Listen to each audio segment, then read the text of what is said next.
नमस्कार मित्रांनो, टेक्निकल नॉलेजमध्ये आपले स्वागत आहे. आज आपण परीक्षेच्या दृष्टिकोनाने अतिशय महत्त्वाची अशी काही महत्त्वाची प्रश्न व त्यांची उत्तरे बघणार आहे. चला तर सुरू करूया. आजचा पहिला प्रश्न आहे, वायरिंग सिस्टमचे नाव काय आहे, जे सिस्टमशी जोडलेल्या उपकरणांना समान व्होल्टेज ठेवण्यास सक्षम करते? तर या प्रश्नाचं उत्तर आहे ऑप्शन क्रमांक ए, वितरण प्रणाली. दुसरा प्रश्न आहे, कोणता आकृती अप आणि डाऊन केबल रन आणि रनमधील वायरची संख्या दर्शवते? तर या प्रश्नाचं उत्तर आहे ऑप्शन क्रमांक बी, लेआउट आकृती. तिसरा प्रश्न आहे, कोणत्या प्रकारच्या वायरिंग सिस्टमसाठी विशेष सॉकेट्स किंवा फ्यूजसह प्लग आवश्यक आहेत? तर या प्रश्नाचं उत्तर आहे ऑप्शन क्रमांक बी, रिंग मुख्य प्रणाली. चौथा प्रश्न आहे, बहुमजली इमारतीसाठी कोणत्या प्रकारची वायरिंग यंत्रणा योग्य आहे? तर या प्रश्नाचं उत्तर आहे ऑप्शन क्रमांक ए, वृक्ष व्यवस्था. पाचवा प्रश्न आहे, घरगुती स्थापनेमध्ये GI अर्थ वायरचा मानक आकार किती आहे? तर या प्रश्नाचं उत्तर आहे ऑप्शन क्रमांक डी, 14 SWG. सहावा प्रश्न आहे, लाइटिंग सर्किटसाठी कोणत्या आकाराची तांब्याची तार वापरली जाते? तर या प्रश्नाचं उत्तर आहे ऑप्शन क्रमांक ए, 1 चौरस मिलीमीटर. सातवा प्रश्न आहे, बाहेरील प्रकाशासाठी कोणत्या प्रकारची लाईट फिटिंग वापरली जाते? तर या प्रश्नाचं उत्तर आहे ऑप्शन क्रमांक सी, वॉटरप्रूफ लाईट फिटिंग.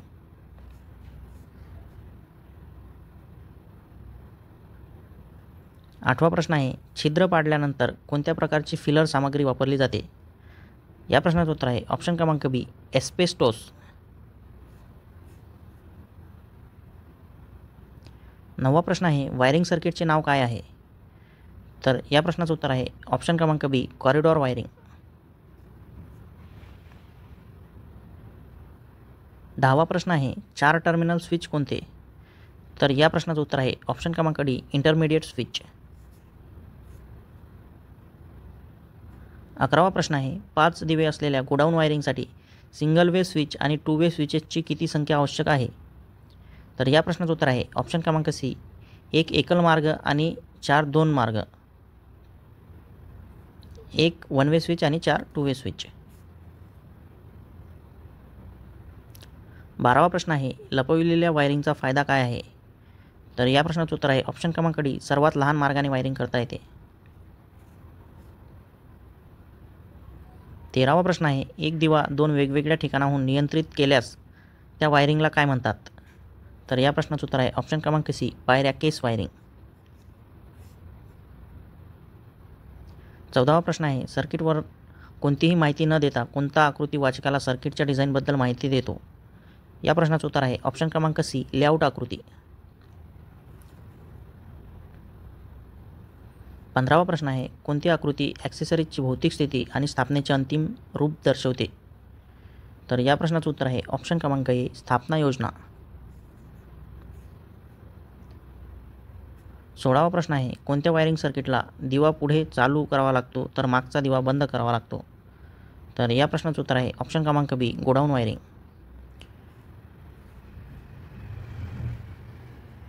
17वा प्रश्न आहे, सर्व दिवे चालू किंवा बंद करण्यासाठी कोणत्या वायरिंग सर्किटला एक स्विच दिलेला आहे? तर या प्रश्नाचं उत्तर आहे ऑप्शन क्रमांक सी, वसतिगृह वायरिंग. 18वा प्रश्न आहे, वायरिंग इन्स्टॉलेशनमध्ये सर्किट डायग्रामचा उद्देश काय आहे? तर या प्रश्नाचं उत्तर आहे ऑप्शन क्रमांक बी, विविध प्रकारचे कार्य स्पष्ट करते, विविध उपकरणाचे कार्य स्पष्ट करते.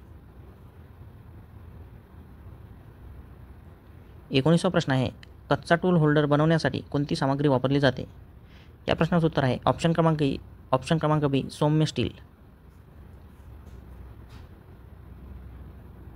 20वा प्रश्न आहे, वायरिंग करताना भिंतींना छिद्र पाडण्यासाठी हातोड्यासोबत कोणते साधन वापरले जाते? तर या प्रश्नाचं उत्तर आहे ऑप्शन क्रमांक ए, पाईप जंपर. 21वा प्रश्न आहे, 3 दिवे असलेल्या वसतिगृहाच्या वायरिंगसाठी सिंगल वे स्विच आणि 2 वे स्विचची किती संख्या आवश्यक आहे? या प्रश्नाचं उत्तर आहे ऑप्शन क्रमांक सी, 1 सिंगल वे आणि 3 2 वे.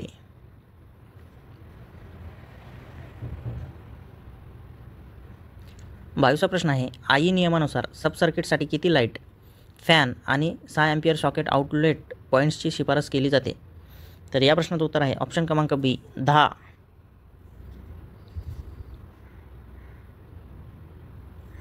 23वा प्रश्न आहे, घरगुती वायरिंगमध्ये एनी कोडनुसार केबलच्या आडव्या धावण्याची उंची किती आहे? तर या प्रश्नाचं उत्तर आहे ऑप्शन क्रमांक डी 2.5 मीटर. 24वा प्रश्न आहे, BIS नुसार मजल्यापासून सॉकेट आउटलेटची शिफारस केलेली उंची किती आहे? या प्रश्नाचं उत्तर आहे ऑप्शन क्रमांक ए 1.3 मीटर.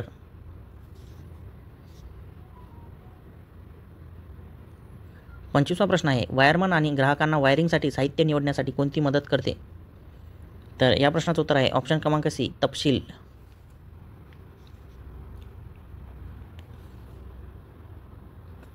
26वा प्रश्न आहे, दुर्गुणाचे नाव काय? तर या प्रश्नाचं उत्तर आहे ऑप्शन क्रमांक सी पाईप वाईस. 27वा प्रश्न आहे, पृष्ठभाग वाहिनी वायरिंगसाठी वापरल्या जाणाऱ्या कठोर स्टीलच्या नाल्याचा किमान आकार किती आहे? तर या प्रश्नाचं उत्तर आहे ऑप्शन क्रमांक सी 16 मिलीमीटर व्यास.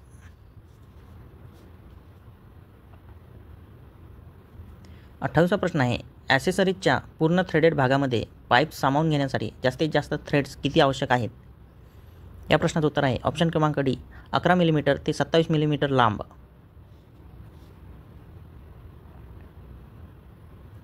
29वा प्रश्न आहे, कंड्यूट पाईपवरील धागा कापण्यासाठी कोणते साधन वापरले जाते? तर या प्रश्नाचं उत्तर आहे ऑप्शन क्रमांक सी स्टॉक आणि डायसेट.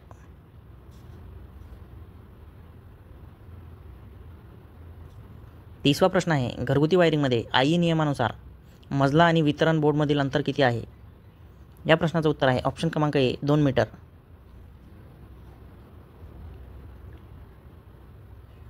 31वा प्रश्न आहे, BIS चिन्हाचे कोणते दर्शवले जाते? BIS चिन्हाने कोणते दर्शवले जाते? तर या प्रश्नाचं उत्तर आहे ऑप्शन क्रमांक सी 3 फेज ऊर्जा मीटर.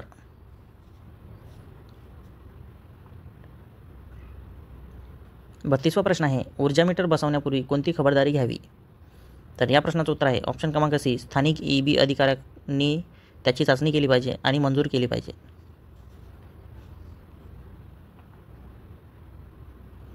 33वा प्रश्न आहे, फेज उपकरण कनेक्शनचे अल्फान्यूमेरिक नोटेशन काय आहे? या प्रश्नाचं उत्तर आहे ऑप्शन क्रमांक बी UVW अँड न्यूट्रल.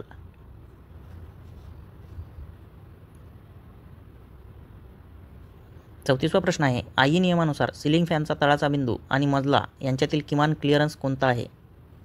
या प्रश्नाचं उत्तर आहे ऑप्शन क्रमांक सी 2.4 मीटर. 35वा प्रश्न आहे, पृथ्वी सातत्य कंडक्टरचे प्रतिरोध मूल्य काय आहे? तर या प्रश्नाचं उत्तर आहे ऑप्शन क्रमांक बी 1 ओहमपेक्षा जास्त नसावे. 36वा प्रश्न आहे, पाईप अर्थिंगसाठी पाईप इलेक्ट्रोडची लांबी किती आहे? या प्रश्नाचं उत्तर आहे ऑप्शन क्रमांक डी 2.5 मीटरपेक्षा कमी नाही.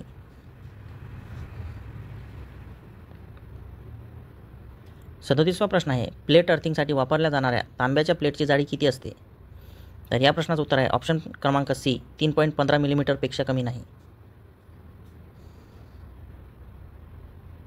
37वा प्रश्न आहे, पृथ्वीच्या प्रतिकारशक्तीचे मूल्य कमी करण्यासाठी कोणत्या पद्धतीला प्राधान्य दिले जाते? तर या प्रश्नाचं उत्तर आहे ऑप्शन क्रमांक सी पृथ्वीच्या खड्ड्याची खोली वाढवून.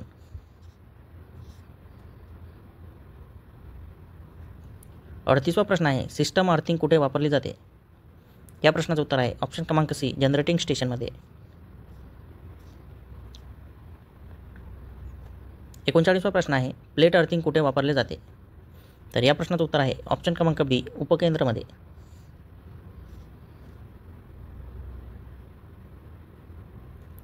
40वा प्रश्न आहे, IE नियमानुसार कोणत्याही वायरिंग इन्स्टॉलेशनमध्ये परवानगीयोग्य गळती करंट काय आहे? तर या प्रश्नाचं उत्तर आहे ऑप्शन क्रमांक सी पूर्ण लोड करंटच्या 1/5000व्या भागापेक्षा जास्त नाही.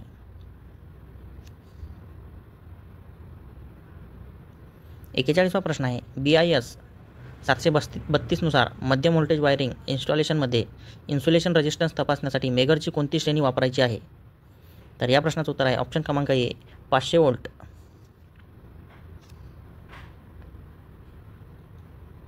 42वा प्रश्न आहे, वायरिंग इन्स्टॉलेशनसाठी कोणत्या प्रकारची चाचणी सचित्र आहे?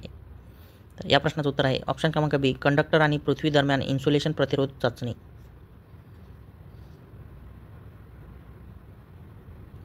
43वा प्रश्न आहे, कोणत्या प्रकारचे वायरिंग इन्स्टॉलेशन चाचणी सचित्र आहे? तर या प्रश्नाचं उत्तर आहे ऑप्शन क्रमांक ए ओपन सर्किट चाचणी.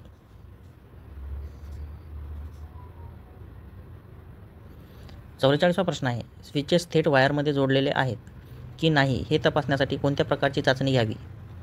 तर या प्रश्नाचं उत्तर आहे ऑप्शन क्रमांक बी, ध्रुवीयता चाचणी. 45वा प्रश्न आहे, उद्योगांमध्ये मोटर जोडणीसाठी कोणत्या वायरिंगला प्राधान्य दिले जाते? तर या प्रश्नाचं उत्तर आहे ऑप्शन क्रमांक डी, धातूचे आचरण वायरिंग. 46वा प्रश्न आहे, औद्योगिक मोटर वायरिंगसाठी वापरल्या जाणाऱ्या वायरचा आकार कोणता घटक ठरवतो? तर या प्रश्नाचं उत्तर आहे ऑप्शन क्रमांक ए, लोड करंट.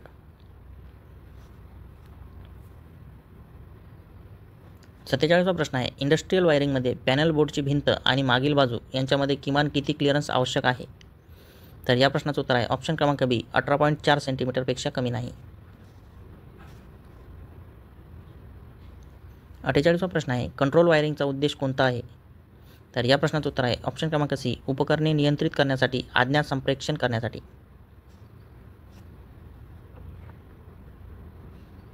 49वा प्रश्न आहे, औद्योगिक मोटर वायरिंगमध्ये पॉवर आणि कंट्रोल वायरिंग वेगळ्या कंड्यूटमध्ये का चालवायचे? तर या प्रश्नाचं उत्तर आहे ऑप्शन क्रमांक बी, वर्तमान विकिरण टाळण्यासाठी.